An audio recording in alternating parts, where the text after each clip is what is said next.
Welcome back to this video. Today I'm going to explain you index number in very simple way. और सबसे पहले मैं आपको explain करूंगी कि इंडेक्स नंबर क्या होता है और इसके टू मेथड से मैं इंडेक्स नंबर कैसे फाइंड करते हैं वो फाइंड करेंगे। तो सबसे पहले समझ लेते हैं इंडेक्स नंबर क्या होता है। इंडेक्स नंबर स्टैटिस्टिक्स में वो होता है कि अगर किसी ईयर में ईयर आपको दिया जाए, ठीक है, ईयर दिया जाए, जैसे 2010 दे दिया और किसी भी चीज की प्राइस दी गई है, जैसे अगर कोई प्रोडक्ट है, किसी कंपनी का प्रोडक्ट है, वो अगर 100 है, ठीक है, तो वो ईयर चेंज होने के बाद उसकी प्राइस में कितना चेंज आया उसको इंडेक्स नंबर बोलते हैं। तो जैसे अगर ये 2020 में ये हो गया है 200 का, तो इसमें जितना चेंज आया, प्राइस में जितना चेंज आया, इसको फाइंड करने के लिए उसको कहते हैं इंडेक्स नंबर। सही है। अब नेक्स्ट मैं आपको बता देती हूँ इसमें जो इंपॉर्टेंट मेथड हैं जो अक्सर एग्जाम्स में आ जाते हैं, तो वो मैं आज आपको क्वेश्चंस करवाऊंगी और वो मेथड बताऊंगी। बस मेथड सीखने से पहले आपको बस ये याद रखना है कि सबके फॉर्मूलाज हैं, जो फॉर्मूलाज हैं ना वो आपको लर्न होने चाहिए। फॉर्मूलाज जब ये लर्न होंगे तो आप उसी तरह जो है सॉल्व करते चले जाएंगे। तो सबसे पहले हम मेथड हमारा है सिंपल एग्रीगेटिव। सिंपल एग्रीगेटिव में होते हैं टू टाइप्स होते हैं।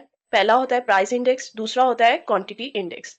प्राइस इंडेक्स कैसे मालूम करते हैं? प्राइस इंडेक्स में जो बेस ईयर होता है उसको, जैसे अगर 2010 है तो उसको हम 0 ले लेंगे, और अगर करंट ईयर दिया हुआ है यानी कि उसके आगे का ईयर दिया गया है तो वो उसको 2020 अगर दिया है तो वो 1 होगा। तो उसको अगर उसकी प्राइस दी गई होगी 2010 की तो वो पी नॉट कहलाएगी, अगर इसकी क्वांटिटी दी गई होगी तो क्यू नॉट। उसी तरह करंट ईयर में अगर 2020 का प्राइस दिया गया हो तो वो P1 कहलाएगा और क्वांटिटी दी गई हो तो Q1। तो इसी से रिलेटेड हमारे पास फॉर्मूला में आ जाता है summation P1 divided by P not, summation P not multiply by 100, और इन सब को हम ये कहेंगे P01, यानी कि इसका प्राइस इंडेक्स इससे डिनोट करेंगे। जबकि यही चीज अगर क्वांटिटी में हमें फाइंड करनी होगी तो बिल्कुल सेम जो है फॉर्मूला है, बस P की जगह Q लगा लीजिए। ठीक है। अच्छा, ये प्राइस क्यों है और ये क्वांटिटी क्यों है, ये आपके क्वेश्चन पे डिपेंड करता है। अगर प्राइस दिया गया है तो ये वाला फॉर्मूला यूज करेंगे, अगर क्वांटिटी दी गई है तो क्वांटिटी वाला फॉर्मूला यूज करेंगे। चलिए आप क्वेश्चन स्टार्ट करते हैं। क्वेश्चन देखिए, calculate price index bye simple aggregative method.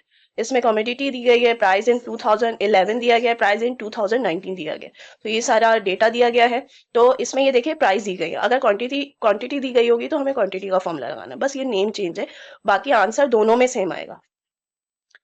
अब देखिए सोल्यूशन में मैंने ये सब करके रखा है ताकि इसमें टाइम आपका ज्यादा नहीं लगे। तो ये P1 मैंने कौन सा प्राइस रखा है, जो ये 2011 का है प्राइस, 2011 का वो मैंने इधर ले लिया है, और प्राइस 2019 का P1 ले लिया। ठीक है। तो ये किस तरह लेते हैं, अगर 2019 का अगर इधर लिखा हुआ और 2011 का इधर लिया हुआ, तो जो पहले का पुराना साल है ना वो हम P नॉट लेते हैं, यानी कि बेस आपका पुराना साल हो, ओल्ड ईयर हो, और जो न्यू ईयर दिया गया हो ना, जो भी जो है आगे का कमिंग ईयर हो, तो वो 2019 P1 ले लेंगे। ठीक है। तो इसमें बेस और करंट ईयर आपको सोच समझ के लेना है। अब इसका देखेंगे, इसमें सिंपल सा है, इसका समीशन ले लीजिए, इसका भी समीशन ले लीजिए, फॉर्मूला में पुट कर दीजिए। ये देखिए मैंने पुट किया है, इसका आंसर आ गया। नेक्स्ट हमारा टॉपिक है कंज्यूमर प्राइस इंडेक्स, जिसको ये भी कहते हैं cost of index, living index. ठीक है। तो ये दोनों एक ही नाम से है, आपको दोनों नेम याद रखने हैं, और इसमें दो टाइप्स होती हैं, फैमिली बजट मेथड होता है और एग्रीगेटिव एक्सपेंडिचर मेथड होता है।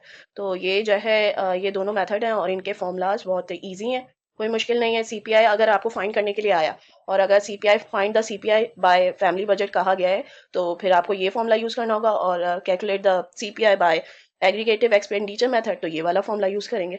लेकिन अगर लिखा हुआ है सीपीआई, कैलकुलेट द सीपीआई, यानी कि सिर्फ सीपीआई लिखा है, तो आपको एलिमेंट्स देखने होंगे कि आपको क्या क्या गिवन है। इसमें देखें, इसमें RW चाहिए होता है, और अगर जो है W नहीं भी दिया गया है तो P नॉट और Q नॉट से पता चल जाएगा। और अगर इसमें जो है ना इसमें P और P1 भी चाहिए, Q नॉट भी चाहिए, P नॉट और Q नॉट भी चाहिए। तो आपको जिस तरह एलिमेंट्स गिवन होंगे ना, आप उस तरह ही मेथड यूज कर सकते हैं। चलिए नेक्स्ट स्टार्ट करते हैं, इससे रिलेटेड जो है क्वेश्चन स्टार्ट करते हैं। ये बहुत आसान से लेकिन सबसे पहले मैं आपको एक्सप्लेन कर देती हूँ ये जो फॉर्मूला है सीपीआई का फैमिली बजट मेथड से, summation RW divided by summation W है, और ये R है प्राइस रिलेटिव, W है वेट्स। R हम फाइंड करेंगे P1 divided by P not multiply by weight, और वेट जो है इक्वल होगा P not multiply by Q not. इसी तरह एग्रीगेटिव एक्सपेंडिचर मेथड में ये P1 Q नॉट से मल्टीप्लाई होके फिर समीशन ले लेंगे, और P नॉट Q नॉट को मल्टीप्लाई करेंगे, फिर समीशन लेंगे, और फॉर्मूला में पुट करके फिर ये मल्टीप्लाई बाय 100 करेंगे। क्वेश्चन में आ जाते हैं। Calculate cost of living index using family budget method. ये आपको डेटा दिया गया है, इसमें वेट्स हैं, प्राइस है 2011 का, 2017 का, तो ये सारे आपको डेटा दे दिया गया है। अब इसके मुताबिक मैंने ये टेबल ड्रॉ किया है। ये W है, W वेट है, जो क्वेश्चन में ये जो वेट है ये मैंने इसका कॉलम इधर बना दिया, ये वेट्स है, ठीक है। प्राइस 2011 का वो मैंने ले लिया है P0, और प्राइस 2017 का P1 ले लिया है, ठीक है। R का कॉलम बनेगा और RW का बनेगा। इसके साथ साथ मैं ये सारा डेटा लिख लूंगी, और ये फॉर्मूला फॉलो करते हुए, जैसे P1 divided by P0, P1 क्या है 1500 डिवाइडेड बाय 1400 मल्टीप्लाई बाय 100, उससे ये सारे मैं आंसर्स निकालूंगी। फिर मैं इसमें ये सारे लिख लूंगी जो कि R होंगे। फिर RW फाइंड करना है। RW क्या है, इसको मल्टीप्लाई करेंगे वेट के साथ, यानी कि 107 मल्टीप्लाई बाय 35 करेंगे तो मेरे पास ये आ जाएगा, और उसी तरह रिस्पेक्टिव सारे मैंने वैल्यूज फाइंड कर लिए। फिर उसके बाद ये समीशन फाइंड करने के बाद हम फॉर्मूला में पुट कर देंगे, समीशन RW में इसका समीशन डाल देंगे, और समीशन ऑफ वेट हम लेंगे जो कि 100 आ रहा है, वो मैं 100 पुट कर दूंगी, और डिवीजन करने के बाद हमारे पास आ जाएगा 134.45। नेक्स्ट क्वेश्चन में आ जाते हैं। Calculate CPI by aggregative expenditure method. इसमें ये डेटा दिया गया है, सही है। प्राइस ऑफ 2011 दिया गया है, प्राइस ऑफ 2017 दिया गया है, क्वांटिटी भी साथ दी गई हुई है, 2011 की दी गई है, तो ये सारा डेटा दिया गया है। अब सोल्यूशन में हम एग्रीगेटिव एक्सपेंडिचर मेथड का जो फॉर्मूला है वो यूज करेंगे। उसमें ये जो प्राइस है, एक P0 होगा, एक P1 होगा, ठीक है। जो ओल्ड ईयर होगा वो हम P0 ले लेंगे, और जो है लेटेस्ट ईयर होगा उसको P1 ले लेंगे, और जो क्वांटिटी है वो ईयर 2011 की है तो Q0 ले लेंगे। तो इसी तरह हम ये करेंगे। फिर इसके बाद ये देखें, फॉर्मूले के मुताबिक हमें चाहिए P1 into Q0, P0 into Q0, तो ये भी ले लेंगे, सही है। इसका कॉलम अलग से बनाएंगे और इसका समीशन ले लेंगे, सही है।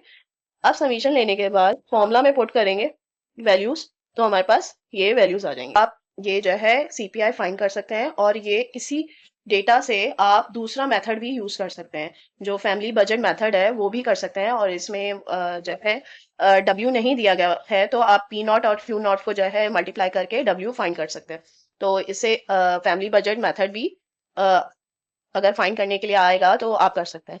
तो आई होप आज की वीडियो आपको पसंद आई होगी, और लाइक शेयर सब्सक्राइब जरूर कर दीजिएगा। और नेक्स्ट टॉपिक आगे इंडेक्स नंबर का ही होगा, तो इससे आगे रिलेटेड वीडियोस मैं अपलोड करूंगी, तो सब्सक्राइब जरूर कर दीजिएगा। Thank you.